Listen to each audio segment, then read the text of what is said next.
welcome to the Passion for Performance podcast. We're going to talk to Chris Visivs today, who's a HPT athlete. I've known Chris for quite a while, probably through the Whitehorse network. Used to see you in the cafes quite regularly, Chris, didn't I? Yeah. You were into doing a fair bit of coffee at that stage and photography of coffee and all that sort of stuff. But I'll give you a brief introduction of Chris. Chris and I have worked together for, how long do you reckon now, Chris? Would it be 18 months maybe? Yeah, 18 months. 18 months, yep. And then towards the end of this year, it'll be going on 2 years. Yep. Yeah. Yep, cool. So Chris is a cyclist by background, as he came to me and with an interest in triathlon. And we hooked up together and have worked together for that 18 months. Things have been going well. We've had our challenges with the run. We haven't had our challenges with the bike. The swim's gone pretty well. And all in all, we've had a pretty bit of a blast doing it all. Yeah. So welcome to the podcast, Chris, after my ramblings. Oh, thank you. I am happy to be here. It's my first podcast, so yeah. Is it really? Yeah, go easy on me. Go easy on you. Yeah, well, you and I never have too much trouble having a bit of a chat at the cafe. Definitely. John keeps that conversation rolling pretty much if he's there on a Tuesday morning. That guy can talk underwater. He can. And great guy. I always have to seem to, it'll be like right at the point where I'm like, I have to leave to make my first morning meeting at work, and till the next time, Pete. Yeah. He's a real character. He's meeting, John and yourself at the cafe. It's kind of what I like about Whitehorse. There's a community there that all knows each other, and it's a Definitely. blast. It's good. Okay, let's get into it. Let's talk about Chris first. Let's introduce you to everyone. Give the Chris story. Tell us about. I always like to go back to school and sport. Yeah. What was your experience of school and sport? Where did you grow up and that? Yeah. I grew up in Sans Souci, so not too far from the Shire, but not in the Shire. And everyone definitely reminded me of that when I was growing up.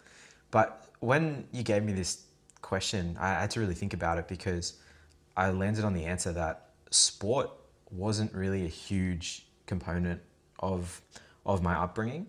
And the earliest sport that I did do was my parents put me in gymnastics all through primary school. Dad just thought it was like a good, well-rounded sport. Like, you need strength, you need flexibility. It's quite a functional kind of sport. And I just have a lot of great memories doing that all through primary school. And then once high school started, my mum was like, oh, you need to focus on your studies now. And the people at gymnastics, or the coaches there, were kind of like, he really needs to be putting more time into gymnastics and to get to that next competitive level of gymnastics. And my parents were they always like to throw out the word balance as I was growing up. So they didn't want me to become unbalanced, I guess, in gymnastics, and mum put more of a priority on school and education. Mm-hmm. So that's kind of where the gymnastics era ended, which I had a great time doing. But I was also kind of happy for it to end there, because I don't know if it's just the place I was going to gymnastics at, but the coaches were much more serious with the competitive athletes. Mm-hmm. Where did you go to gymnastics? It was Bill Parsons Gymnastics. Cool. And I remember him like yelling at athletes. I've heard he's had like multiple heart attacks during coaching because of how serious he was. And that kind of scared me as a young person. Yeah, my daughter Ellen was a gymnast, and she was at the YMCA at Caringbah.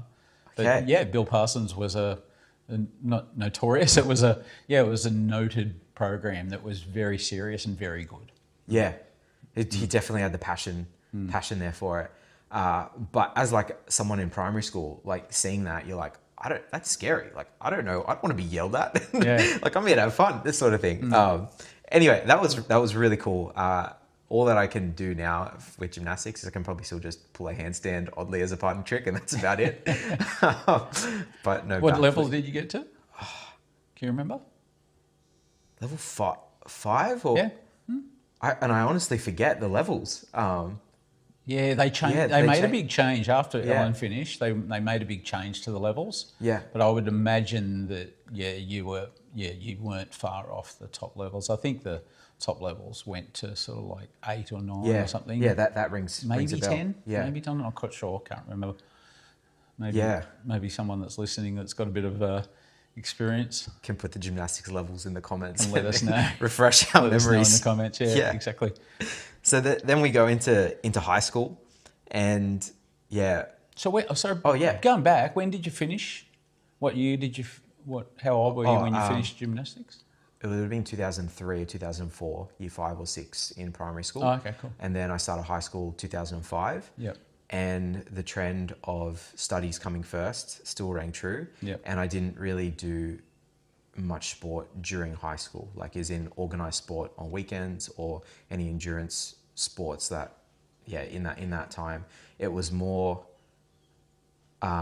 on Saturdays, I went to Greek school, like a good Greek boy. And then on Sundays, we went to church. Yeah. And then school sport on Thursdays, which I did tennis pretty much most of high school. And I loved tennis. Oh, tennis is cool. It's such a cool I game. did tennis as a kid too. Yeah, just the coordination, the speed, just the skill that's involved. Yeah, I reckon tennis players are probably some of the fittest people on the planet. Yeah. Yeah. The sprinting, the strength. The different aspects involved. And those games matches can go for like 4 hours maybe. Definitely, it's super taxing. Yeah. And in the heat and and everything. So the one thing that I did do every day in high school was I rode my bike every day still. Okay. I would rip around my mountain bike after school just for whatever. It felt great. Yeah. And then towards the second half of high school, I had a friend who was into mountain bike riding, and we would go mountain bike riding in the Royal National Park and just go rip in through the trails. And I was just like a little bit fitter than him. And I loved that, being a little bit fitter. So we just like push ourselves to just, go as hard as we can through the Royal National Park. And that was awesome because no one else was into mountain biking in my high school. So Really? Yeah. So that was really awesome to have a friend who did that as well. Yeah. Then I think I would have been in year 10 when everyone roughly turned 16. I remember a new bike shop opened up in Sanssouci, and that bike shop was called Bike Culture. Yep. And a guy named John Odoms Yep. opened up that bike store. Just on Rocky Point Road there. That's it. Mm-hmm. Yeah, that's exactly the one. Mm-hmm. So when I went into that bike store, I'm like, whoa, this place is cool, and it's opened up right like close to home. And John probably thought of me as an annoying like teenager coming to the store. Like, what's this kid? He's not going to spend any money. He's just going to sit here looking at bikes and annoy me with conversation. But anyway, I ended up getting a part-time job there, just a couple hours a week, just cleaning, and I could, just be around bikes, which I really enjoyed. And John was a really fit guy. Like, he would do mountain bike races, and he was kind of dabbling in road cycling, and that's when power in cycling was kind of becoming more available to everybody. So he was dabbling in that world, and he had a coach. And I picked up a old extra large road bike off a garage sale, and I was riding that around for a good couple of months. And I did a team's time trial in high school. Yeah. And it was at the regatta center, and I just remember doing the bike component out of my team, and I was just going as hard as I could on this extra large road bike, and people on time trial bikes were passing me. But I remember that moment, I really liked the feeling of going fast on a bike. Like, I've always loved it, but at that point, just on a track, just all the feelings. There's something about moving forward through space really fast that feels really good. Yep. Yep. And that was the first kind of competition bike thing that I ever did, even though it was a team's time trial in a triathlon. Oh, sorry, the time trial leg of a team's triathlon.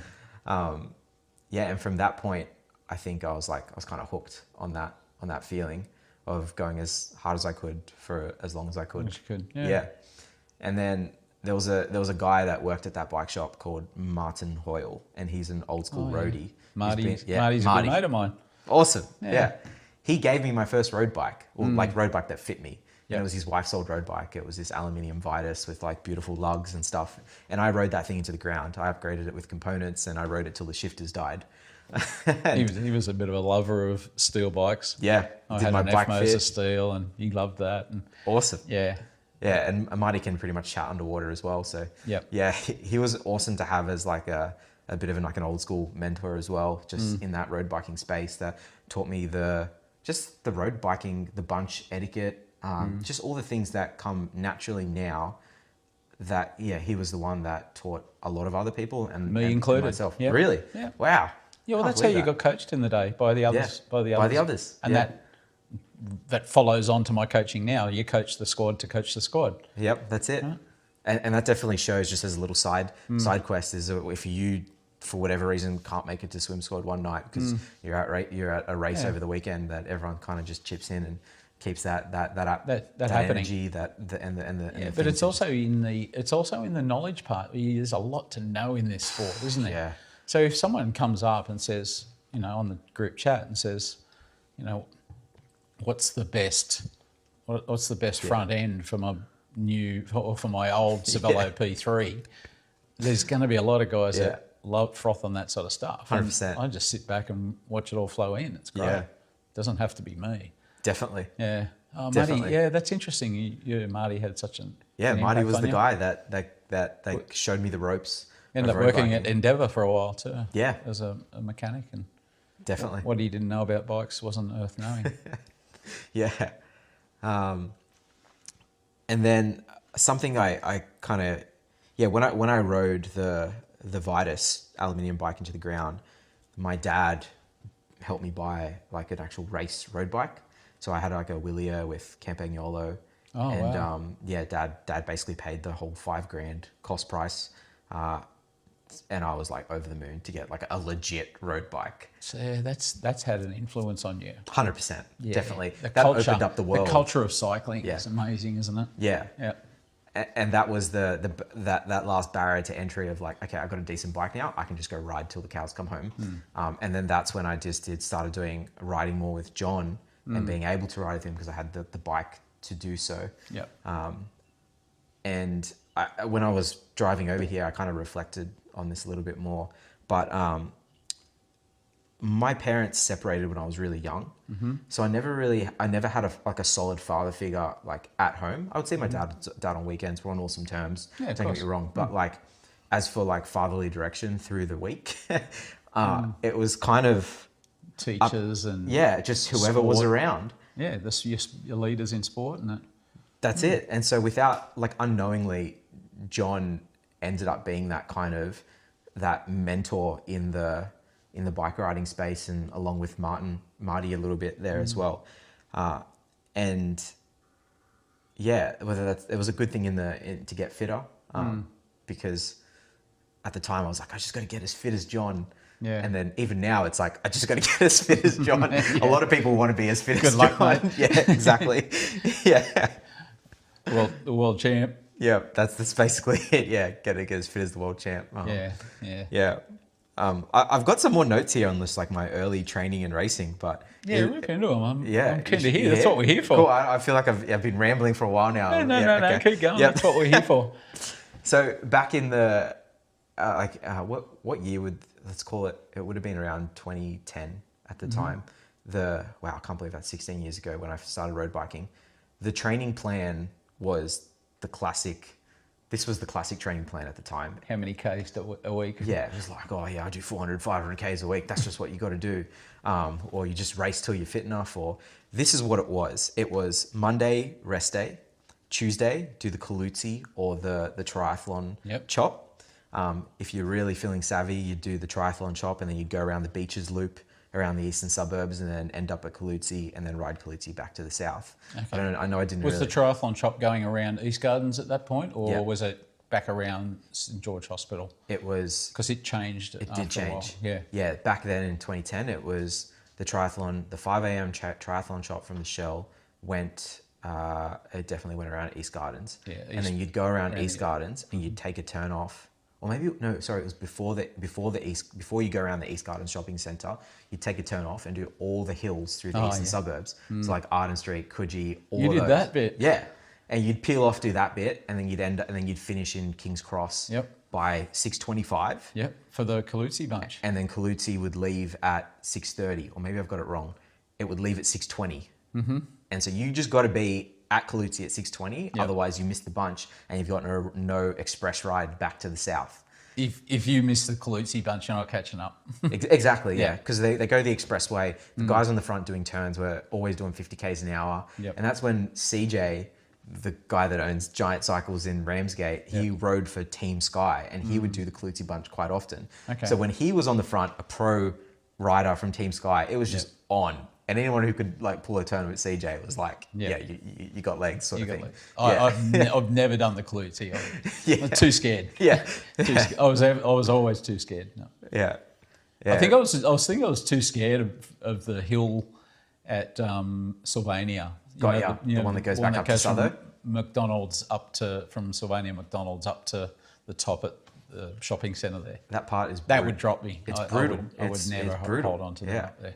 That was absolutely brutal. I always wondered why, like, that stretch of road, I'm like, why am I on the limit on such a normal stretch of road?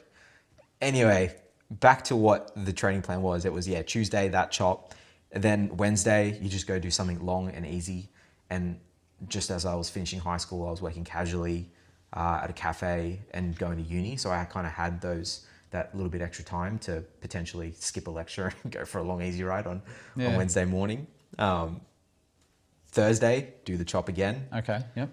Yeah, and then Friday, something easy. Saturday, the bunch usually did a reverse loop of the Royal National Park. Mm-hmm. So in it, Audley up Artillery, and then no wonder you're a strong cyclist. And then back up, and then either if you're feeling like you got a bit to give, you go out to Stanwell. But I think most of the times it was just up Waterfall and back to Southo. So let's call it like 2 to 2.5, 3 hours. Mm-hmm. And that was Saturday. And then Sunday was like the kitchen sink. It was. Oh, did you do the one that goes south first and then join the? Yeah.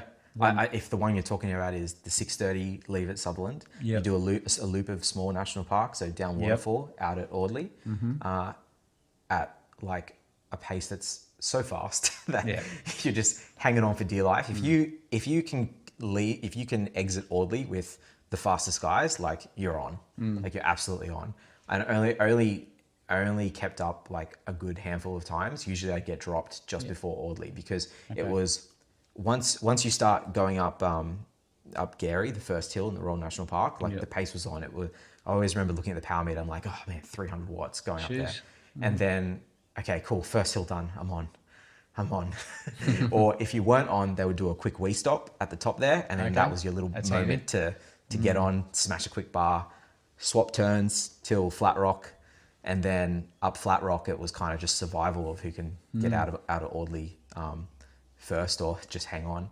You've got a good range of gradients in that. Yeah, in that ride, haven't you? They're three different hills. So you got your different strengths. 100%. I'd imagine something. What would be your strength in the national park? Something a bit steeper, I guess, maybe. Yeah, I tend to do better on like a good 5-minute climb.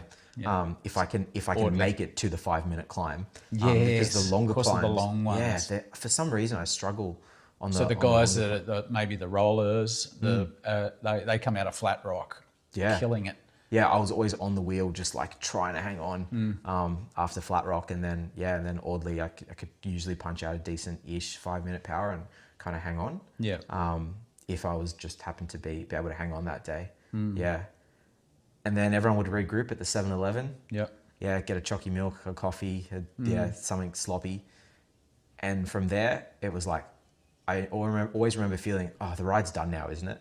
Nope. We're going to swap off turns all the way. How old are you at this stage? I would have finished high school, so between like 18 to 20, early 20s, like 23. Youngling. Yeah, cool. I did that for like 4 or 5 years. Respect, at least. mate. That's good. That was a great ride. And all the long time riders of the Sutherland Cycling Club would do that ride, and also anyone that was like young and up and coming that wanted to go to Europe or something. Yeah, okay. Yeah, and they would like Jack Beckinsdale. He was a name that he would do that when he was fit as like a bit of a testing ride.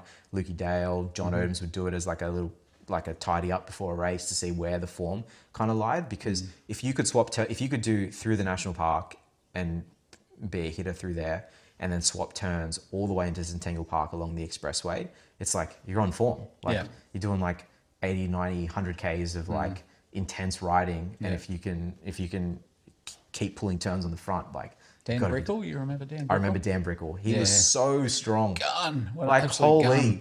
like the turns he used to pull were just phenomenal. Yeah, I remember I think I've mentioned this on a podcast many times ago, many episodes ago. Yeah, I remember one day when he was training for Nationals TT. Yeah.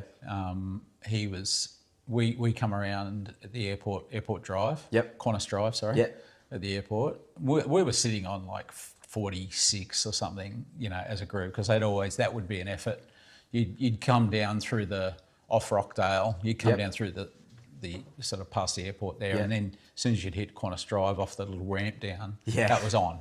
Yeah. It was on until you got around to the other side of the airport. Mascot, But for those 2Ks or whatever it is, like it was on. So we're sitting sort of 46, 47. He's just ridden from the back of the group, went through the whole group and rode off. He would at least have been doing 52, 53.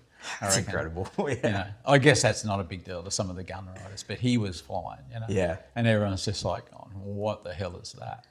Whenever there's a night and day difference between someone that comes past so easily, seemingly so easily, when everyone's like going full gas, it's always just like, what the hell is he on? Like, what is he doing? Dan was able to do that. Yeah. He was a central part of the cycling community, wasn't he? Yeah. He was very quietly spoken and definitely, acted with his legs. I heard he used to do like hill repeats up Mount Ousley, but I never saw it, so I don't know if it was just I don't know if it's just a rumor that someone said just to like, I don't know, just prove how hard he was as a rider. But the big hill in the Shire, of course, is the wall, isn't it? Up at Otford. Yeah, steep. Super steep. Yeah, I think I've only done that once. I've run up it more times than I've ridden up it. I reckon. Yeah, because bushies would run up it occasionally as well. Cool. Yeah. I haven't done that one in a long time, but I know it's steep. Yeah, she's steep. Yeah. So that's got you out of high school now. So that's got me out of high school, and I'm kind of into my university years. And I thought I'd just take this moment to be like, balance is still like a key theme there, because at the time I was riding a lot, like 5 or 6 days, but I was also doing uni full time, engineering, working at a cafe, which would give me some funds to pay for cycling and a bit of travel and that sort of thing. Which cafe? There's a cafe called Foodies in Sans Souci, which as of last year it doesn't exist anymore. Oh, okay. But it opened in 2004, and I asked for a job in like 2010 or whatever. Because that was your intro into coffee. Yeah. And coffee hadn't fully formed into the science that it is today. But I basically wanted a job at a cafe because it was like 200 meters from my home. Yeah, perfect. So we'll do a start at 5:30 and wake up at like 5:15 and just walk in there as a zombie and start just brewing. But I had to fight to get a job there. Oh, really? Like I asked like 3 or 4 times. I'm like, mate, I'll work for free until you think I'm good enough for you to pay me, sort of thing. Wow. Because it was so close to home, and the owner seemed like a nice guy. Yeah. He was kind of a bit of a joker, and I'm like, oh, it looks like a cool boss to have. There was no White Horse at that stage. Yeah. I think there was. Was there really? Yeah, no, there was, because I used to get espressos from. When did White Horse start? Was it 2007? Maybe there wasn't. Oh no, they're in volume 17 now, aren't they? Yeah. So the year 17. So that's it must be about 17. Must be about 2007. Yeah. Because I worked with Gabriel Coffee, but I always drank a lot of White Horse coffee as a cyclist because we'd always stop at Sutherland, and that's when I met Dom and Matt, the owners of White Horse. And my son Hayden. And Hayden made me coffees all the time. Yeah. So that and they were on the forefront of specialty coffee, but they were also a local roastery that were doing that. Whereas the coffee I was working with, Gabriel Coffee, the roastery was located in the North Shore. Yeah. So they didn't really have like really close access, that connection. It would be like a connection every 6 months when we'd go to the roastery. Yep. But I remember when like weighing of shots, roasting lighter, pulling espressos for longer. And I would get crap for bringing a scale in at work when I first like was reading coffee blogs online with this guy Matt Perger and just other people that were in the coffee space. Awesome. And they were starting to weigh their shots. Like the other baristas was like, "What the hell are you doing?" Like, I know how a good shot feels. I know how a good shot looks, and Yeah. like all these subjective terms. Whereas all the people in the forefront of the specialty coffee were going down the let's measure stuff, Dom. and then go from there. Yeah. And Dom's a bit of a hippie with that stuff as well, but I love it. Yeah, Yeah. he's awesome. Dom's awesome, and I Hayden- love his Hayden's still- openness to try things. Hayden's still like that to this day. He'll Yeah. come here and he'll get you to weigh like we're having a coffee out Yeah. of a Breville sort of thing, you know. You got to weigh 22 Gotta weigh it, grams yeah. out, you know. Yeah. It's got to be, you know, you're not just weighing the coffee in, you're weighing the coffee out as well. Exactly. Yeah. Yeah. So it was really cool to be in the coffee space as it was sort of maturing to something more specialty.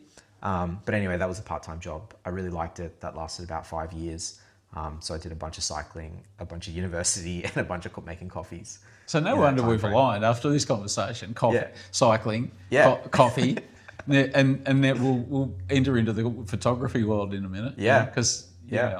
I was into photography too, and still am a bit. You know? Awesome. You take awesome photos, Pete. Oh yeah, with the iPhone, but and a lot of filters. Yeah. It's not about the camera. It's how it makes you feel. It's about the vibes. Okay, so you've come out of the university, Yeah. in good shape. Yeah, during that time, I made sure to keep fit. I still raced. I did crit racing, Friday nights, Sutherland. The club that all my friends were part of was Sutherland Cycling Club, old school club. Yeah, I don't think Southern Cross was around much in those days. No, I think it kind of existed, but It started as a junior club and then expanded into parents, I think, and yeah. Yeah, it was more for juniors. That's Yeah. right.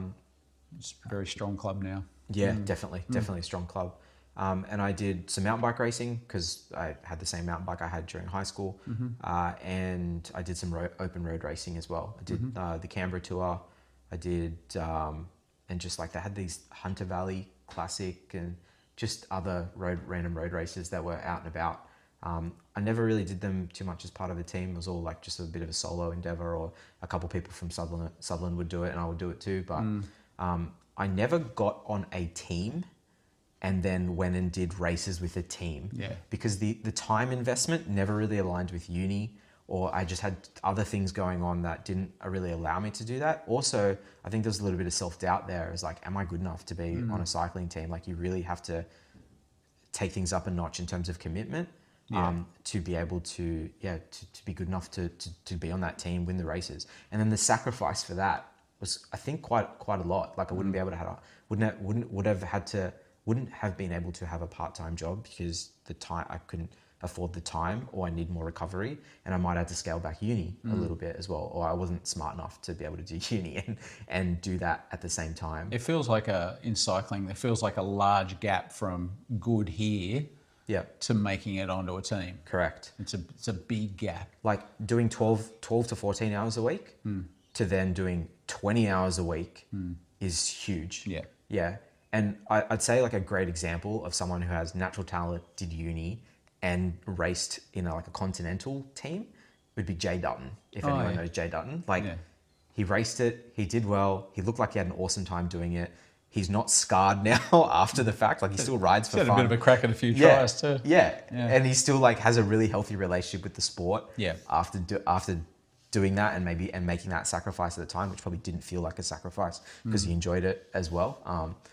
And I think Harry would have been part of maybe a team at some point. Maybe not. I think he was a development team. Went to Boulder and over there with those. I thought that was so cool when he went over to Boulder and trained. Like that would have been a dream to do something like that.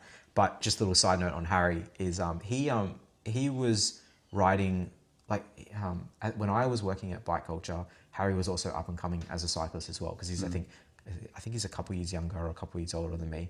It's either one way or the other. But he was cycling at the time. Younger, I think. Younger. What are you now? I'm 32. He's 30 this year, I think. 30, yeah.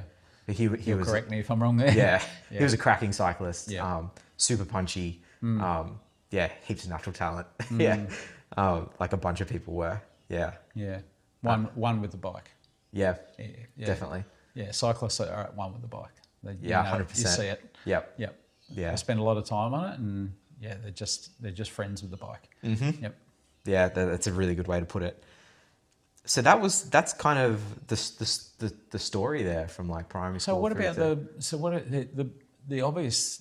Yeah. the obvious next segue is this photography link. You obviously picked up a camera at some stage, and and then became a bit of a content creator as such. And you've got a great YouTube channel now. Thank you. I really appreciate that. Yeah, the YouTube journey is not an easy one, and anyone that has anything to do with YouTube they'll tell you there's like probably a cemetery of people behind them that have just thrown their hands in the air and given up many times, and given up and stayed given up. Yeah. So it's a journey that you've got to stick with if you're really passionate about it. Definitely not wrong there. So was there one person, or was it a slow burn to get into it? Someone that inspired you? At the start? Okay, the answer is not really, but here's the timeline, and you can draw the conclusion for yourself. So I always thought cameras were cool, just cool. Parents have like those little point and shoot film cameras, and then it moved on to digital, and Dad always liked tech and new things, and I loved that he got like these little compact cameras, which we've still got to this day. Wow. And I got some new batteries for our little old school digital camera from like 2000, and it's got like 2 megapixels, but it still works. And I think I was just frustrated when Mum was using that camera, and I'll be like, "Oh, Mum, you can take a better photo than that," because it would be like super blurry or whatever. And then I just liked cameras and doing it and just taking photos. It's just a fun thing to do, especially when digital came in. But really, the catalyst for me to take better photos, and when I started putting more time and intent into it, was when I started dating Sarah. She was into photography, and I'm like, oh, I want to have the same common interest as her. So oh, that's cool. Yeah, so I was just like, oh, I want to be better at photos, and so I did, and then I grew to love it. Yeah, and that's where it really began, when I really was like, oh, okay, let's learn a little bit more about this thing. Before that, I didn't know what made a good photo. Even that's subjective, but like the basics of photography, I didn't learn those until Sarah. I was like, oh, my crush was into photography. That's handy. And that's when it kind of really started. It started with just taking photos on holidays, and then because I liked taking photos, it would be taking photos while cycling, and because it was what I was doing. I've always liked taking photos of what I was doing, and whether it was making coffees at the cafe or riding my bike, it was just something I really liked. I think the basis of it comes down to who you are as person as well. You're a naturally affable kind of guy. You hold conversations well with people and anyone. You can walk into training and you'll talk to anyone. Thanks. And that's it. Like, it's now that you're saying that, I'm thinking about it. Yeah, most people will have a chat with whoever and be able to learn something from. It's a nice anybody. skill to have, and if you can do that, it's cool, because not everyone has that natural ability to be able to be like that, and to be around people like that makes you feel good. It's like, definitely. I just had a conversation with Chris, and he's got a cool YouTube channel, and that makes it makes you feel good. So kudos to you for that. Thanks. Thanks. And so that must make you feel good. There's nothing better than sitting down editing and coming up with a video that you're proud of, and it's got cool music and great B-roll, and there's a bit of a, you're able to tell a story. 100%. You like storytelling. You skip to the good part, but being at the motivator for YouTube, because I know you said a lot of people put their hands up in the air and be like, oh, this is just too much, or whatever it is, that they break the consistency. And I've definitely broken the consistency many, many times. But the thing that keeps me coming back is, like, the one thing is, when I look back on any YouTube video I've made, I've never regretted making it, no matter how many hours it took, no matter how overwhelmed I felt, no matter how many things went wrong. Yeah. It's like, that's the one thing when I look back on, I'm like, oh man, I'm so glad I captured that moment of myself at that point in time, because they're the things that that's what I like cherish most when I look back on, like, I don't know, the years. When I look back on those YouTube videos, I'm like, oh, it was all worthwhile when I watched those videos. Yeah. Whereas I don't get that with, like, at least to a much less degree, if I watch back like an Instagram video. It's like, it feels like, if you watch a bunch of short form, it's like you're having a dinner of candy. It makes you feel good in the moment, but that's like great afterwards. But I don't get that with YouTube. YouTube always feels like more of a satisfying meal when I watch back at least my own videos or other people's like more meaningful videos that they've poured themselves into a little bit more. Well, I think the acceptance of that medium now is, we were having a chat before the podcast recording and about, it used to be termed social media, but it's less about social media now. And it's more about it's a media. It's like if you turn the TV on, it used to be channel 7, 9 to, 10. And now there's Foxtel, and then Foxtel became the thing. That was the streaming, and then you had the streaming services, and now you've got YouTube, and YouTube is seen as a genuine, legitimate point to you can go and look at stuff. And you've got that choice. You can curate whatever you want to watch. But it really did start with photos. Photos was like the thing that it started with, and I remember a distinct moment where I was working at the cafe and I was like, videos started popping up on Instagram. You could put videos on Instagram. I was like, I've got to try this video thing. And just because it seemed where things were going, right? And I've always liked video, but it always scared me because it's a whole different beast to photos. And there's so many more barriers to making a video, or at least there was like 10, 15 years ago. Like you would have known this, like you needed a decent computer that had a video and you needed a video editor and you need to learn how to use that video editor. And like cameras weren't as good. Like you'd run into battery life, storage issues, every issue under the sun.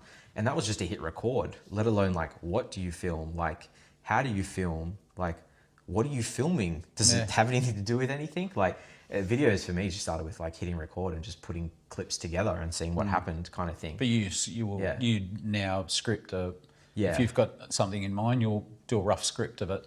Correct. You know what sort of shots you want. There'll be some framework there to help with that overwhelm and just a little bit of structure there. But for many years, it was just like, let's just record everything and we'll just see what happens on the timeline. And it would just be this huge, like arduous, painful thing on the timeline to just work out what I can do with this footage. Man, you see some of and no doubt yours are like this. You see some of the editing, the shots of creators like editing now, and there's that many channels down the, it's like it's the transitions, it's the sound, it's the video, it's the B-roll, it's the titles, it's the layers are incredible. The layers are incredible. I don't know how you do it. Well, I haven't. It gets complicated just in like a regular video editor, and then you've got like Adobe After Effects and video effects, and that's like a whole nother level of gets way more complicated in terms of layers, which I haven't delved into that world because I just haven't had the time, hasn't interested me as much. Cinematic seems to be a thing nowadays. Everyone loves the word. That's definitely a buzzword. Definitely a buzzword. Everyone wants to be cinematic now. The main inspirations I had when I was getting into video was number one, Casey Neistat. Casey Neistat, of course. And then I think with the Peter McKinnon era. And there's been a whole bunch of others since then, but they're the two that I'll just keep it simple. And they're still there, aren't they? They're still there, yeah. They're still there. Casey Neistat because Casey doesn't much these days, does he? Yeah.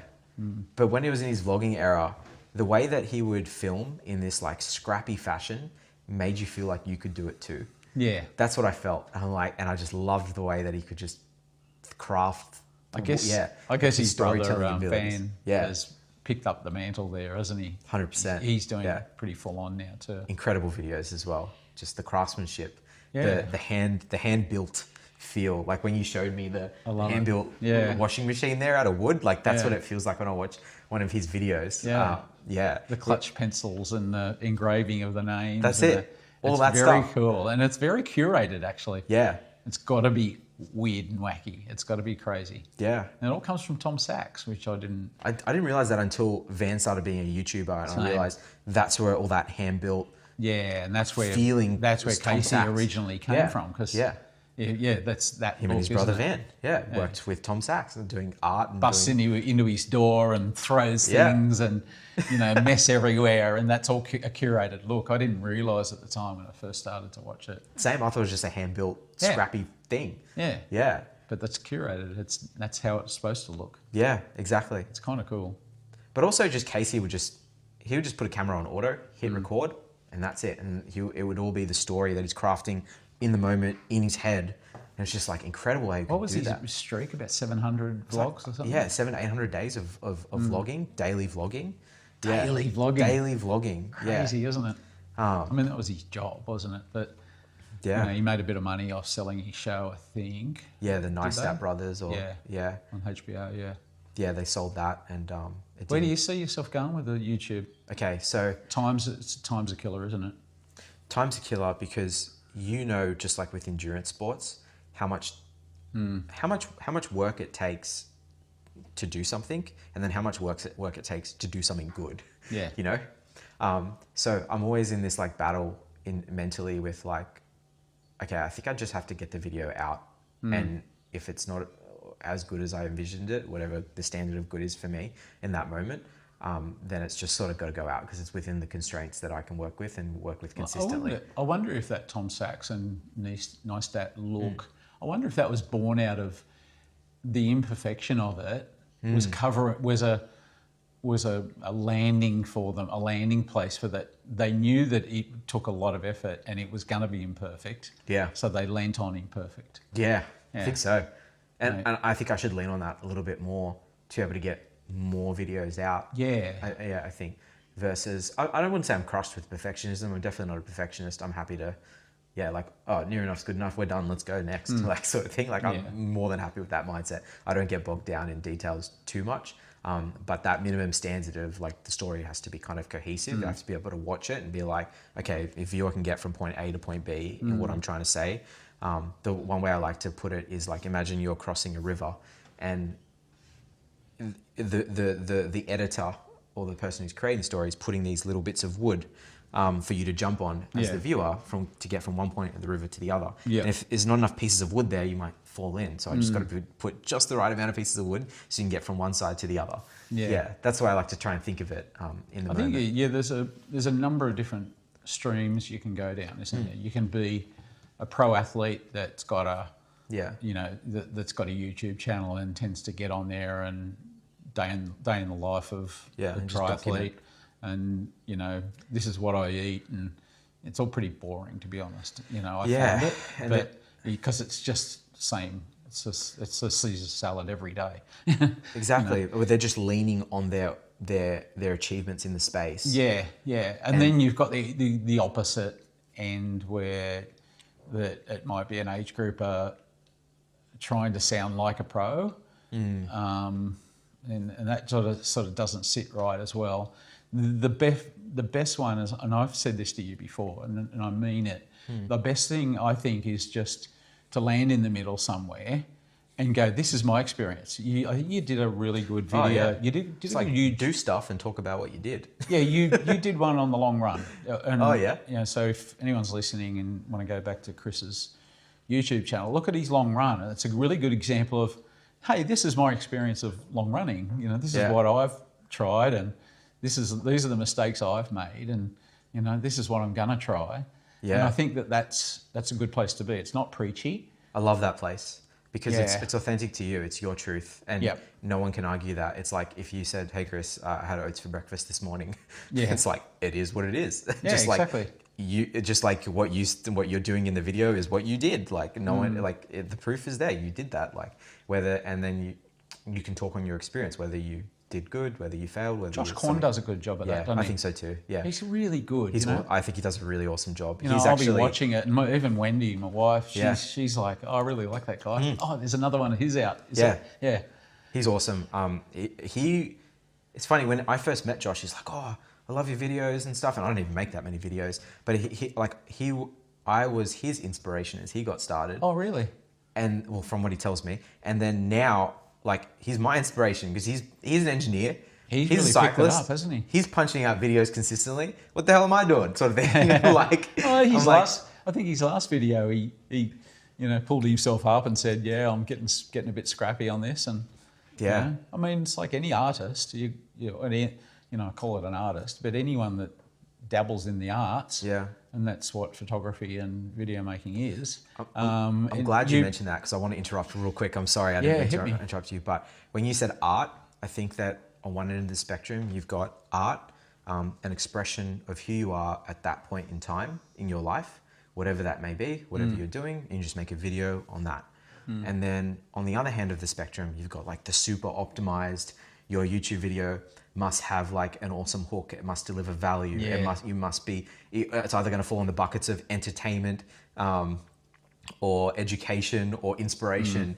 And it's just like, you've got two ends of the spectrum there, because what feels fun to me, and is just like let's just make something that feels really true to me. And on the other hand, you've got like, well, I need to consider some of this other stuff. Like, what value am I providing to the viewer, so that my video can potentially do a little bit better and provide value to people? Like, what are they getting out of it, essentially? Like, I don't want to say forced. Like, I want to provide value to people as well.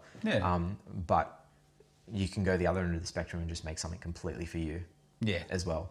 And then I think some people fall into a nice little happy medium of like, make one video for you and then one video for a little bit more for the viewer, sort of thing. And then that way you get the kind of the best of both worlds. It's like, as you say, it's like any artist, a painter or a photographer, or am I, and especially if they're doing it for a living, am I making this painting for value? Am I doing this painting to sell it, or am I doing it because it's coming from an authentic place within? And I guess there's a balance in both, because you've got to make a living.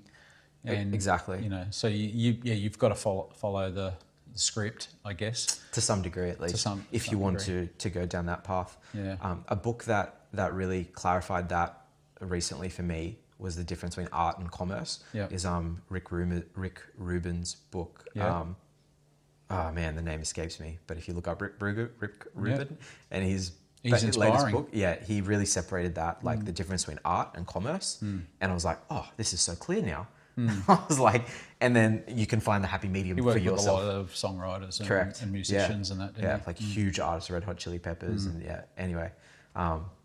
Because I think he had an ability to separate himself from the realities and was able to just have a clear message, he really allows the artists that he works with. Let's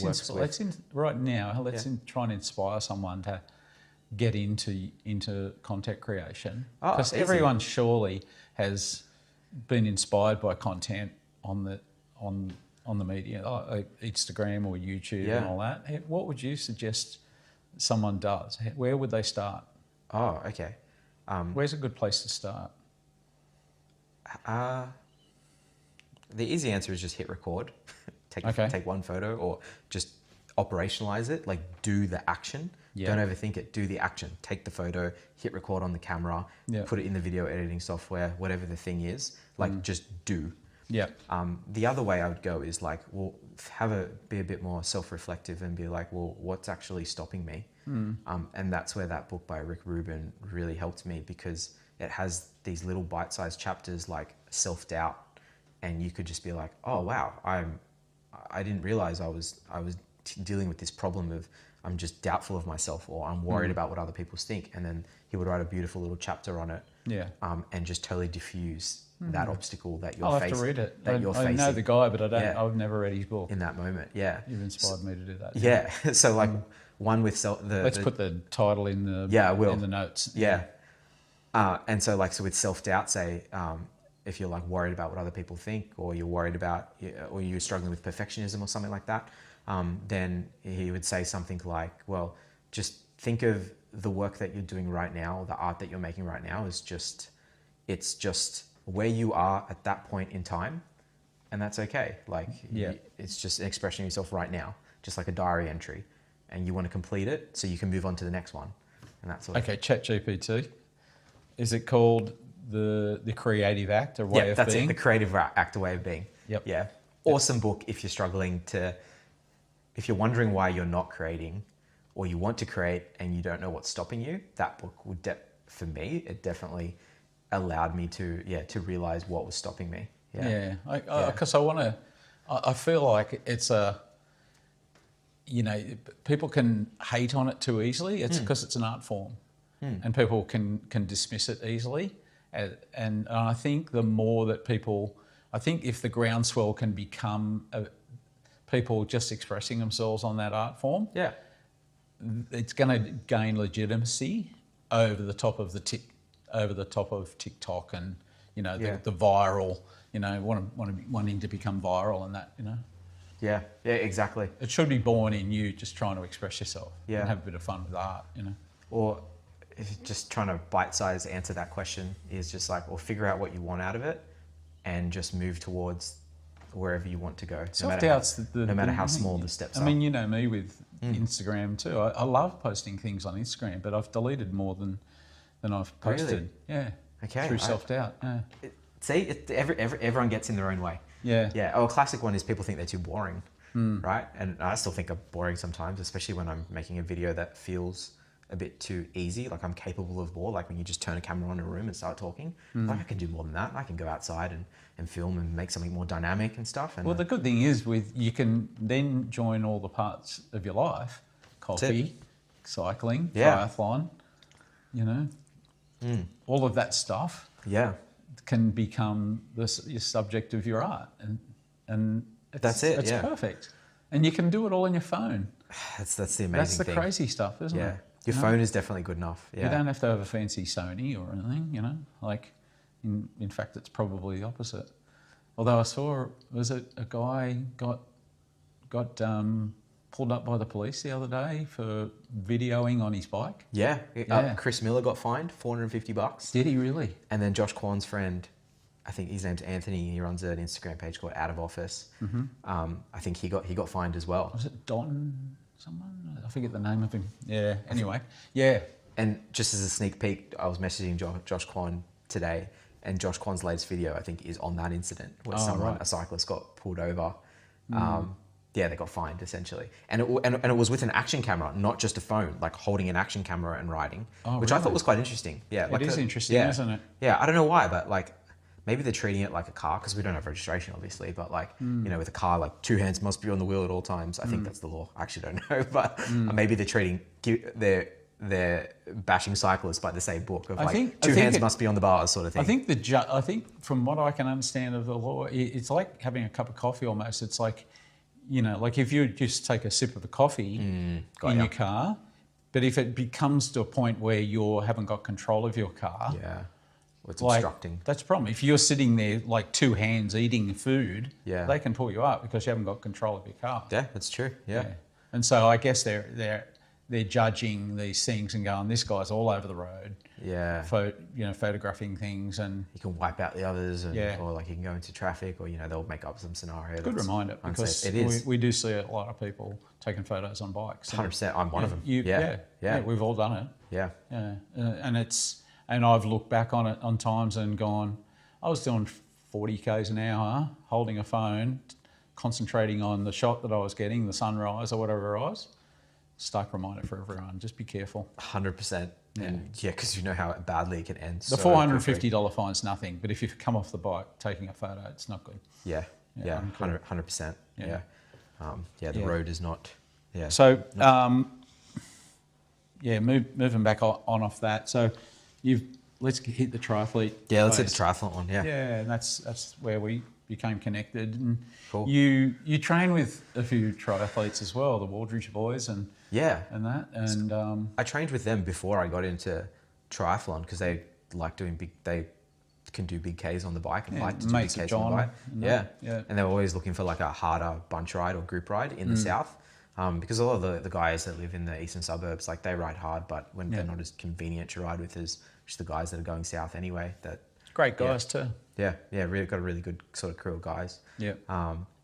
Funnily enough, the thing that got me into triathlon was just like an offhand cafe conversation where my buddy Ben Patty was like, "I'm doing an Ironman next year. Oh, okay. You want to do one too?" I'm like, "No, what are you talking about? I'm gonna do a full Ironman. You crazy?" Such a common way. Yeah. And then for some reason, within like 5 to 10 minutes, I was like, "You know what? I'll do a half. All right," and that was it. And then within a couple of months, I was like, Cairns. Hey, Pete, let's go do Cairns. Yeah.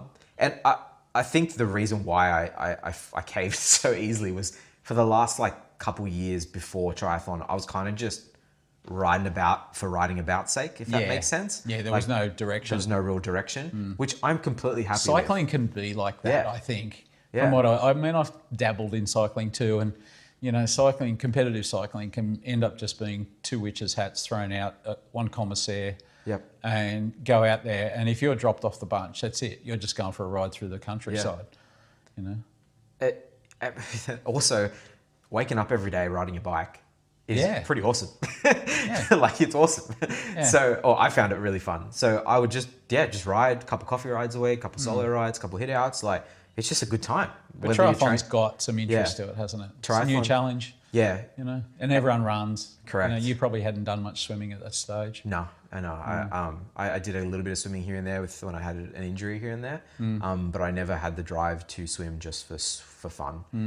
Like, I would do half an hour here and there, and I'd be like, I don't want to do it anymore. I remember seeing the first videos that you took with your underwater camera, and you're down at Carrying Bar, and I was thinking, Chris, you're going to have to come up to squad a bit. Yeah, 100%. Just do a little bit of stuff. Do you know what was stopping me from coming to squad, and what I would tell anybody else that is just getting into swimming that maybe is just go to damn squad? I didn't realize you had multiple lanes, easy lanes, medium lanes, fast lanes. And I was like, I got to get good enough to be able to be good enough to join swim squad, because that's how cycling is. Like, I got to be good enough to hang with the bunch, sort of thing. Otherwise, I'm going to get dropped and be like a loser. Whereas swimming has got your own lane. Yeah, it's just like a little mini bunch. Yeah. That's how I treat swim squad. I'm just going up to the swim bunch and go do bunch for 45 minutes, and that's it. Lane 5, yeah, that's it. Jump in lane 5 and so good. Hang out with the guys, and you get through 3K pretty quickly, and have a bit of fun and develop. Yeah, so good. And then also, I didn't know what swimming hard felt like until I went to swim squad.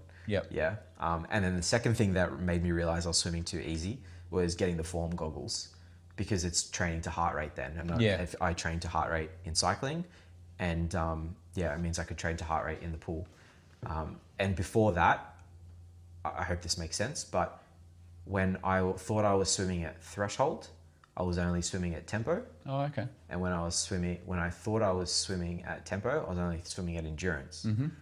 Because the burning feeling in the shoulders, it felt like it hurt a lot, but my heart rate was only, say a tempo example, my shoulders felt like they're in tempo level of burning, but my heart rate was only at endurance. And I was like, and then when I got the goggles, I'm like, oh, you just need to swim harder. You need to bump up those zones. You've inspired me. I might, because I've been struggling to get back in the water again, just since I've been training again a bit. You know, I'm loving the bike, and that's going well. My knees preclude me from running. Yeah. Boo. But they're going to get fixed. But awesome. I need to get in the water, and maybe a pair of form goggles might be a bit of fun. Yeah. And it's just like, it's just a little impetus. If that's what rewards you, because I'm a bit of a believer, like, we keep doing things that reward us. Yeah. And you need to see some numbers there. I love the numbers. Then who doesn't? Sure. You open up Strava after the ride and go, oh, look at that. If $300 is going to get you in the water more, and then you will learn more to be able to pass on to your athletes anyway. Yeah. So I think it's a win-win. You can borrow mine for sure. Yeah, borrow them for a couple of weeks. Yeah. Yeah. But you aren't they assigned to you? Oh, you haven't got the program, have you? So the app, is there an app? Sorry, I just got to stop my timer going off. Yeah, there's a form app. The free version allows you to still just swim freely, and it records all your swimming. Every time you stop and start, it will record those as intervals. But you can't automatically drop your training peaks files in there. Oh, okay. But if you have the paid version, then it gives you a bit of access to like more training programs, better integration with training peaks in terms of getting what you write up into the form goggles, and it will guide you through the workout. You don't get access to all those workouts, but because you give me all my workouts and they're all really easy to remember, then the form goggles are fine. Like, for using it as just as a tracking device for your swimming, like a Garmin for your swimming, essentially. Yeah, cool. Yeah. Okay. You like triathlon? I like triathlon because of how it makes me feel. So what I mean by that is, I love how robust I feel as like overall as a human. Now, yeah, sure, you feel broken after you do a really long run, when I can do really long runs, but the robustness in terms of overall strength, like functionality, like I can use my upper body now and not feel super weak because of the swimming. And like the running, despite dealing with shin splints, like it really strengthens your body up. Yeah. Like I feel like a different level of robustness. Like with cycling, I also felt unbelievably fit, but I also felt like quite weak in the upper body at the same time, which I was okay with because the feeling of being fit on the bike makes you feel like a superhuman anyway. Yeah. But it's quite a nice feeling coming into my 30s, knowing especially what we know now about like longevity in life and the markers that indicate longevity being simple things like grip strength, how much you can squat, like being able to do this and that to like a reasonable level. I think triathlon really feeds into that really nicely automatically without having to try. That's what and the variety, like riding a bike every day is great, but having like these little 1 hour, 45-minute sessions of a run and a swim and knowing what I know now, the ability to train in those, like I will carry that for the rest of my life now. So if I ever can't ride or I'm a bit time crunched or whatever, then I can lean on a 30-minute running session or a 45-minute run or a short swim. And that will be what will get me by, whether I'm traveling or in just a season of my life where I can't ride as much as I do. Because the riding is, I believe, what gives me the motor. It's the main domino that gives me my fitness. You do feel to be an accomplished athlete, knowing you've got a few sports up definitely. in your repertoire. And then these 18 months have been just this huge, quick learning experience. Like the amount I feel like I've learnt with swimming, especially in that first 12 months, it's like mind-boggling. I had all these technique things and just there was so much back and forth in the training comments with you. And having a coach as engaged as you has been awesome. Not only is it like really it keeps my mind in it to be wanting to always strive for more, but it also diffuses any like negative cyclical thoughts that might just circulate in my head. Okay. Yep. Whereas with other coaches I've had, they've been awesome coaches, but they haven't been able to like diffuse the problems that I've had in just, like a midweek thing. You might have like a negative thought or a training thing that you think is a really bad thing. Oh, it's all over. Like I'm crap now. I'm heaps slow. And you'd be like, oh, that's nothing. Don't worry about it. Like in the big scheme of things, it's not something to worry about. You've got bigger fish to fry, Chris. Yeah. And I'd be like, cool. Okay, And getting that quick feedback, applying it, and then you looking at me do the thing, and then getting the feedback again, applying it, you can't get that loop faster. Like you offer training Tuesday, through the week, where you analyze what we do and you give us feedback in the moment. Like you can't get that if you're training solo. Even though I'm quite introverted and love training solo, that's a huge, and the community aspect, that's a huge thing I get out of triathlon, if you can get near a coach, that's really handy. I mean, endurance sport and triathlon especially, you might do, say you do 10 sessions a week. Most of that's going to be away from a coach, but if you can use like communication, is just so easy now. It's like messages and Training Peaks comments and all that just should be easy, Or like, the amount of times that I've asked people that are remote to me, just shoot me a video of you swimming. And I don't get it. It's so easy to do. Not everyone, are they missing the tools? Like, not everyone might not have an action camera, and you're technically not allowed to film at the pool. But you could just do it with your phone above the water. Oh, right, okay, cool. I mean, I don't have my... that's true. When I'm at the pool, I don't have my eyes underwater, do I? True. So you learn how to correct from what you see above the water. Oh, you're exactly right. I didn't think of it that way. I think I've watched too many YouTube videos of people swimming and they've all got underwater footage, and I assume that's just the standard. But underwater photos are good, videos are good, but they can sometimes lead you towards trying to teach perfection into an imperfect background. Like you might be a football player that's come to triathlon because your knees are bung. Teaching that person that really hasn't swum much in their life how to swim, you don't just teach the perfection, the perfect scenarios. You've got to teach them how to make the most of what they've got. Definitely. Yeah, absolutely right. Sorry, one thing that just popped into my head about triathlon and why I like it is that with cycling, I feel like you can just chuck more volume or a different style of efforts or a different training plan at the person.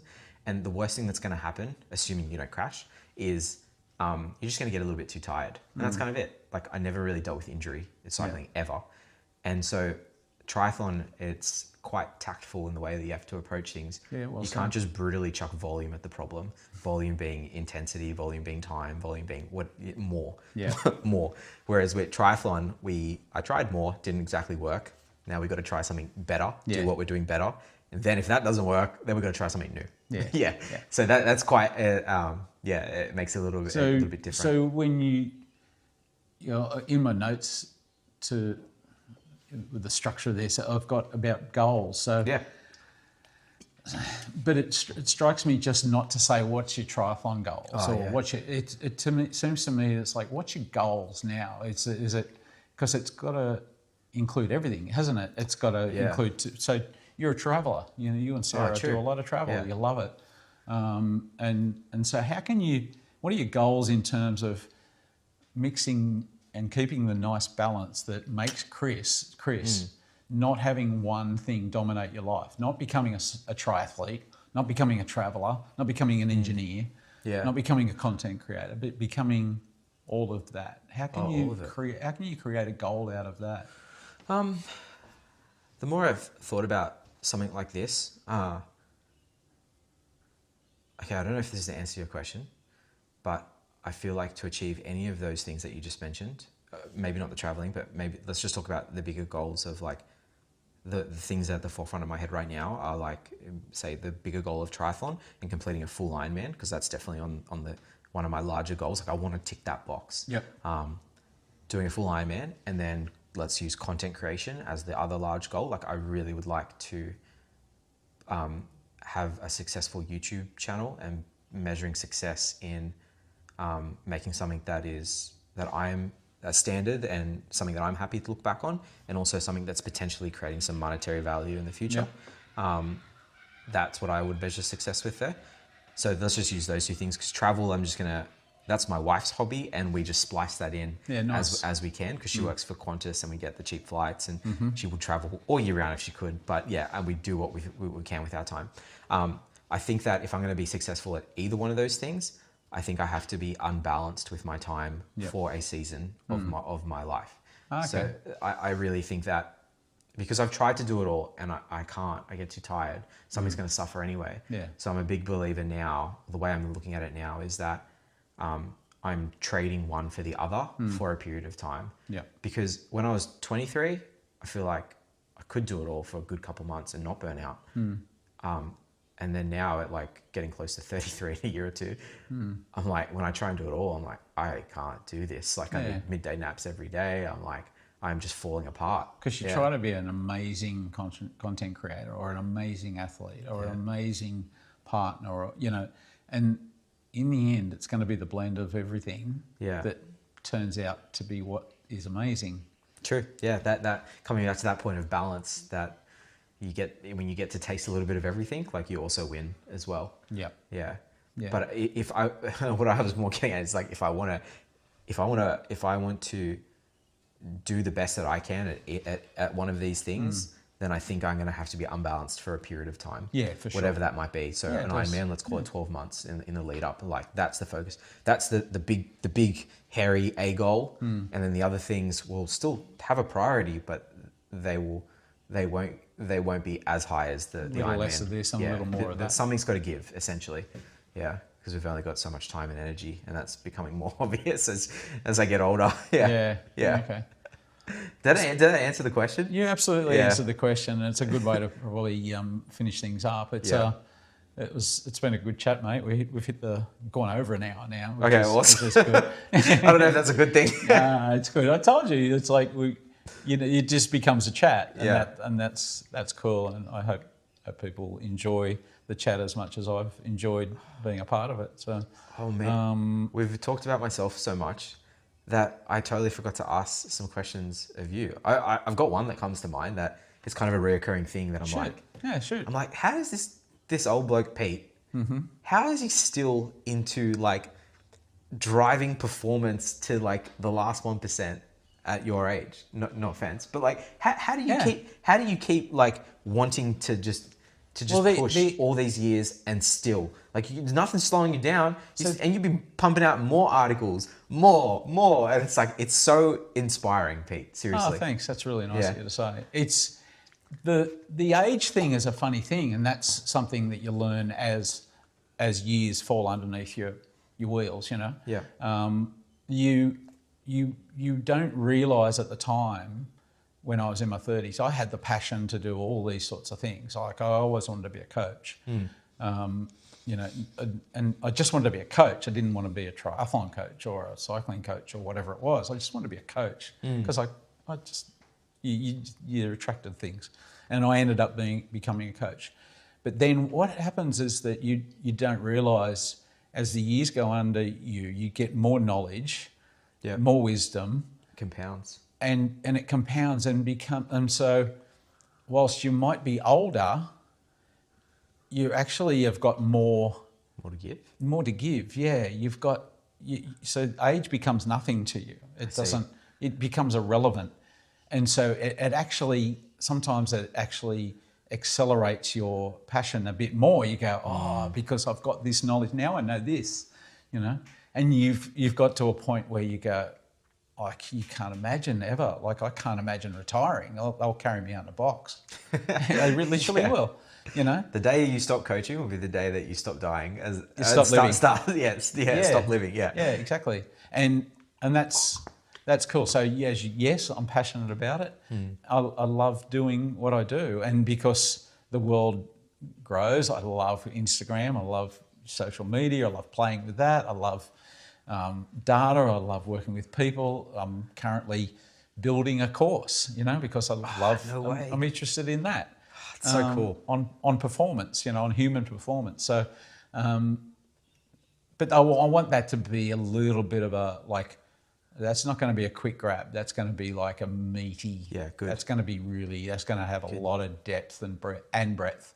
Awesome. Yeah. So you've been teasing us with the weekly newsletters on performance and this and that. Yeah, well, and they've sparked some really good conversations in the cycling bunch, because I bring them up, like the one that you wrote the other week on not pacing. Yeah, what happens when your heart rate drifts in a workout? Yeah, and that I forgot the name of that article. The trouble with data. The trouble with data. Like, what do you do? And all those scenarios that you brought up, because they were so real. And I brought them up with some guys in the bunch, and that's really interesting because it's like, okay, so you've got a zone 2 ride. You're riding along on the flat, and your heart rate's in zone 2, your power's in zone 2, and your pace is in zone 2. All of a sudden you come to a hill. All of a sudden your pace is now zone 1 because you're going slower. Your heart rate is zone 3 because you're going up a hill. But you feel zone 2. Correct. Right? And so the question remains, the coach told you to do a zone 2 ride. What do? Do you A, slow down to get your heart rate down? Yep. But that's going to make you go even slower. B, do you speed up to get your pace up, but your heart rate will go even higher?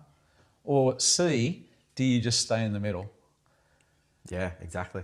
Exactly. So you just stay in the middle. That's my view of it. Just stay in the middle. The trouble with data is it tells you incorrect information sometimes. So you've got to be able to be good at that. Definitely. So, but yeah, these are the things that as you get older and more experienced, and not just more experienced, but you actually do things, you know, you're coaching different athletes and getting different experiences, you start to become more inquisitive. I start to become more inquisitive, and I start to go down those rabbit holes, you know. Yeah. And I notice things during the week, you know, the today's newsletter, to becoming perfectly imperfect.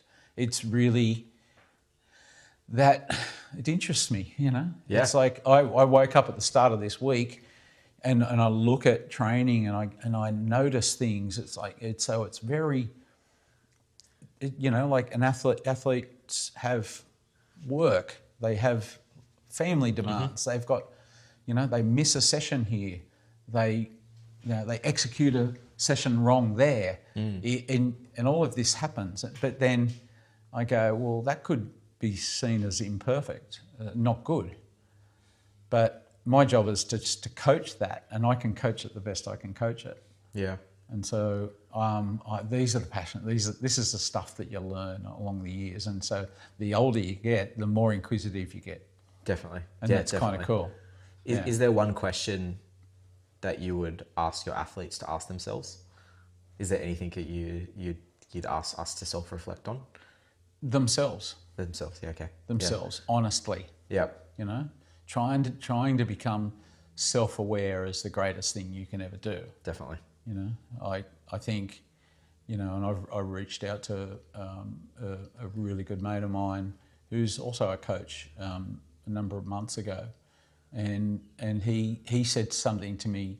You know, I spoke to him about coaching, and it was like just threw an hour at him and asked him a bunch of questions, and I said, you know, what do you think about this? What do you think about it? And we're talking, and he said, you don't need to bring anything in, Pete. You need to bring it out. You've got everything you need inside you. Yeah, you've already got the tools. They've built up over the years. Yeah. So you always think that maybe I need video analysis at every session, or maybe I need, you know, everyone to have a heart rate monitor and them chirping out this. It's like, you don't need that. Yeah. You don't need more things. You need to bring it Same out. with camera gear, Pete. Yes. Well said. Just use the iPhone. Yeah, pretty much. Yeah. Okay.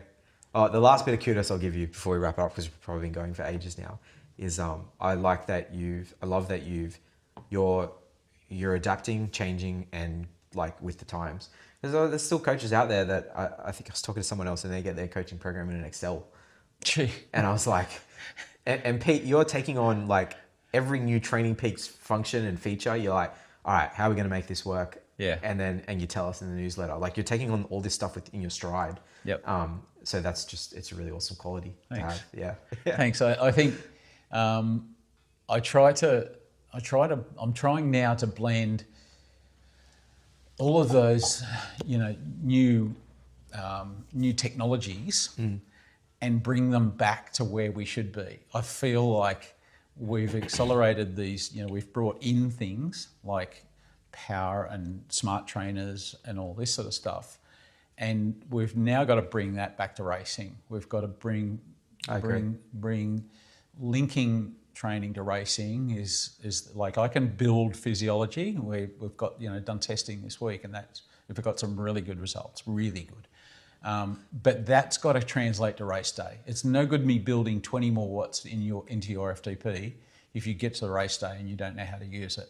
That's true. Yeah. You know, I asked Harry the other day, how do you, when you go riding, one of his favourite rides is trying to hold 40 k's an hour down south and back to Southo. Yeah. It's one of his favourite rides, and it's great because what he's doing, Cam Worth does this. You know, gets off speed. Yeah, it's just thinking about, I want to average that speed, and so you're thinking about how I can. And he just says he just likes to remain connected to the pedals, so he would use cadence for that. Slow his cadence down at times if he's downhill. Try and change gears to be able to remain connected to those pedals and efficiently hold that speed. Yeah, don't.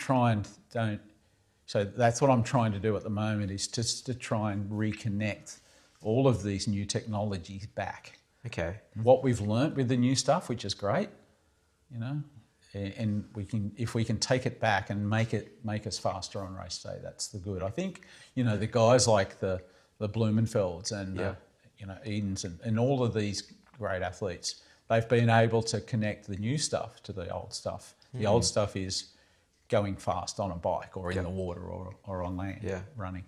The way that I just interpreted what you said is, how do I know as an athlete that I'm measuring and tracking the right metric for the event that I'm trying to do good at?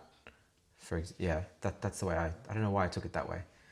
Because you said, how do we use the data to get faster on race day? That's the subject of and data is like the metrics, the things that we are tracking. Yeah. I'm like, well, what bit of the thing that we are tracking should I be looking at that's going to help me go faster on race day? So for example, if it's like a bike example and I've got a 5-minute hill in a race that I need to be in that front group on that 5-minute hill, well then I might track my 5-minute power and make sure that's up to scratch before the race. So I'm tracking that metric. That might be the important metric for that race, if that applies. What I would do is I would say to you, and it's part of a little bit of a thing going in my brain of turning the athlete into their own assistant coach. Right? Okay. So they've got a head coach at the moment, Yep. me, right? But the most valuable person in the equation is you, Yeah. because you're getting this, you're getting the feedback, the sensory feedback, Correct. Yeah. out of everything. When How we go did do those 5-minute efforts, like, Yeah. did you get any faster? Like, are the numbers getting better? How did you feel? Like, Yeah. was the cadence right? Was the speed there? Like, were you fueled? Like, just a all the simple things. thing is like, what would you know? Where did you fall apart? Yeah, or even just asking the coach, what do you want to know out of this ride, coach? That's a great question. What do you want to learn? Far out. That's a And great I could question. say, I'd really love to know. I'd really love to know what your, how you feel up that hill. Yeah. You know, what's going through your brain up that hill? What's, you know, if you're doing a race, how are you making sure you're on your pacing target? You know, I think I raised a can of worms the other day, a couple of weeks ago, where challenging the thought process of using power as a pacing guide instead of speed. So, you know, like, I like that, but yeah. Yeah. Well, I proposed using speed instead of power, and saying speed's what we use. Yep. Power should be a resultant of that. So you're just asking that question of me and saying, okay, well, what do you use, or because it's the important thing is the outcome. Correct. And then trying to, you do this in your engineering job every day. It's what process can we have? Yeah. I spoke to Josh Woolridge about that pacing thing, and it's like, well, linking a subjective metric to an objective metric, and using both to sort of guide your pacing. Yep. I really like that approach, because What did he think? that's the answer we came up with. Yeah. Using subjective and objective, linking them both. So for example, it's like, oh man, I feel like I'm going 10 out of 10 in terms of effort in the race, but my numbers might be only a 7 out of 10. Like, and so you're like, okay, what do we do about this? Do we keep it up? And then you make changes from there. So a really good example of that, I feel, in racing is, so I've got this model of SOS. Yep. So subjective, objective, and cool. the S at the end is skills. Yeah. So if you're riding, so what skills do I need? Pacing, the ability to have nutrition at the time, cornering, braking, going around groups. There's a lot of skills in time trial. There's a lot. in a race. And so this is the toolkit. You got 40 years of toolkit there immediately. Just ready to pull out whenever. So if you can link those, that if you can try and think that subjective, objective skills, and take that to race day. What I feel like happens at the moment is we're using too much objective and not enough subjective. Correct. But my threshold thing is this wattage, so I just stuck to that. Yeah. But how did you feel? Did you have more in the tank? Did you finish the race with nothing left? Like, Mate, I've seen the what? I've seen the data. Yeah. I get data on everyone. Correct. You know, And if we got I know for a fact left. that there's people there that are leaving speed on the table. Then it comes down to the why. Like, why? I think there's a feeling of speed, and I don't feel we ride on the road enough these days. Oh, okay. You know, like I was listening to a podcast the other day, and even this happens at the world tour level. You know, Evenepoel. Like, where do you ride? If I was to tell you to go and do tell Evenepoel, who might live in the mountains, where to go and do a 20k TT, he wouldn't have anywhere to do it. You know, like he's up the mountain. Too hilly. You mean that type of TT, like speed TT? Yeah, speed TT. You cool. know, and there's a lot of cars on the road, and it's dangerous, and you know, people going to work these days, it's hard to get. You know, like it's. But you're very good. You'll do stuff on the road. You know. Or I'll just like makeshift whatever workout you give me. I want to do this on the road, so I'll just make it work. Yeah. That's culture, and that's what you were brought up to do. But you know, not everyone's that. So not everyone's you. Everyone's their own experience. So. Yeah, some people just want to have a trainer bike set up there. They throw a leg over in the morning with absolutely no additional thought, and they just get it done, and that's it. And move on with the day. And that's good. And there's nothing wrong with that. I do that sometimes as well. Getting people very fit. Correct. I reckon it's getting people fitter than what it used to be on the road. I agree. But we've lost the art of feeling speed and how to develop it. It's a good point. I think Harry's very good at developing speed. Yeah. He knows how to get it out of himself. Yeah, correct. With the watts that he has to work with, he's got a really good intuition for that. Yeah. And you just look at him; he's graceful in whatever the way that he swims, bikes, runs. Daz running. You know? He is a master of efficiency. Dude's low 50s, right? Is he late 50s? Oh no, early 50s. Oh, early 50s. Anyway, weapon, absolute weapon. Absolute weapon. Runs like he got a new. I forget. He's taken his run threshold pace now from 3:45 to I think it was 3:37. What? That's huge. That's a great runner. Seven And he seconds knows what per speed kilometer. is on the run. Yeah. No, he knows that intrinsically. You know, he knows that he's a runner by heart. You know. Yeah, I can tell that definitely. Yeah. That's his silver bullet at the run. Yeah. Yeah. And I think if we can get back to that, that'd be great. Using the new tech. Yeah. Because there's a lot of good new tech.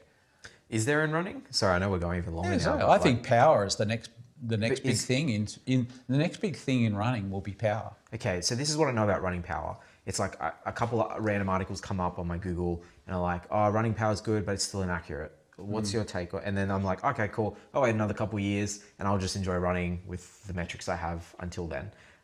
Where's your current head at with running power? Like, I think it's early days. So yeah, it's still early days. Okay. Yeah, I think there's in terms of what accuracy.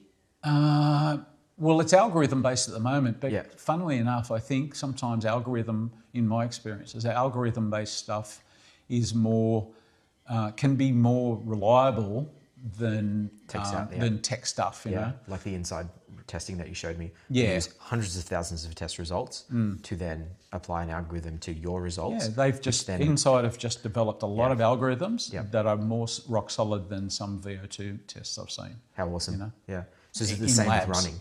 Yeah, and I reckon they will be developing behind the scenes right now. There's people developing power algorithms. Cool. Right. I think they're getting more. That's awesome. They're more accessible. So I think power will be the next big thing in running. Maybe it's going to be here first. maybe it's going to become in swimming as well. You never know. You know, like I throw the scenario out of maybe we should be more speed based on the bike than power based in our racing, right? Yeah. And people go, oh no, I think power is better because X, Y, and Z. because of terrain and because of wind Yeah. and because speed's a result of your power. Yeah. And that's fine. But swim, run, we all swim to pace, and we swim to RPE really, and we run to pace. Yeah. We run to pace. So to me, to say I'm going to run to pace, but I'm not going to ride to pace, makes no sense. I think you just got to be calm. It's like my in the end, what I said, you've got to be able to apply common sense. Yeah. Okay. And work out what works well for you. I agreed. Yeah. There's no answer. Like I've got a big thing. I avoid all dogma. Dogma is the worst thing. To say there's one way is a folly. Definitely. Because I've studied it. I've studied the best three, what I would say the most successful three triathlon coaches in the world. Yep. They've all got different training philosophies. What are the names of those three coaches, if you know off the top of your head? The way I see it is Joel Filiol, Yep. Dan Lorang, Yep. and Brett Sutton. Okay. And Brett Sutton. All three different coaches. Yeah. The most successful in my view. Success being measured as athletes that have results based. Yep. Cool. Results based. Yeah. Yeah. Whether it be Olympics, I think Dan Lorang was the first person to coach both the male and female Ironman Kona champions in 1 year. Awesome. Do you have? It was Jan Frodeno and Anne Haug, I think. You got a good Someone memory. someone might correct me. Yeah. Do you have any lofty coaching goals? To coach an Ironman world champion Kona. Awesome. Elite, not That's what's written down in my journals. Yeah. That's my goal. That's everything else leads to that. Yeah. And if I'm driven by the ultimate, I'll do everything I do leading towards that will be good. Yeah. If I reach that, that's great, of course. But if I don't, it's not. I've done a lot of good stuff in the meantime. Correct. Yeah. I was going to say I was going to say it if you didn't. Yeah. I think we've babbled it on. I think that's a perfect place to end it. Yeah, it is. My coach's goals. Yeah, exactly. Yeah. Right, Chris, thanks again. Thanks, Pete. I'll catch you at training, mate. Yeah, that's it. See ya. Bye. See ya.